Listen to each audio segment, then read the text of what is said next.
Sébastien Habis, en effet, l'incertitude elle est là. On ne sait pas s'il y a des mines, s'il y en a une dizaine, une douzaine, une vingtaine.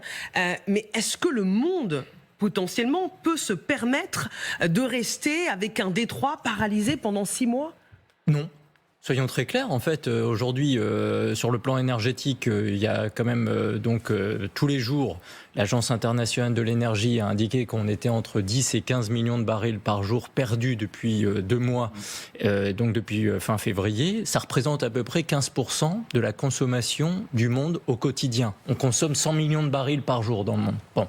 Donc, il y a quand même un petit sujet sur le plan énergétique non négligeable. Il n'y a pas que l'énergie directement, il y a tout ce que le pétrole et le gaz génèrent comme activité derrière sur le terrain industriel, économique, mondial. Bon. Par ailleurs, comme disait le général, mais je pense que c'est un point très important, c'est-à-dire que vous vous rendez compte quand même que les compagnies maritimes, où le coût de l'assurance maritime est non négligeable dans certaines zones du monde où déjà il peut avoir un peu d'instabilité. Depuis 2 mois, elles ont potentiellement des mines.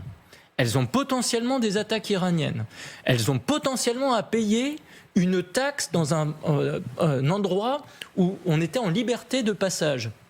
Donc il faut plus s'équiper, plus payer, dans l'insécurité généralisée.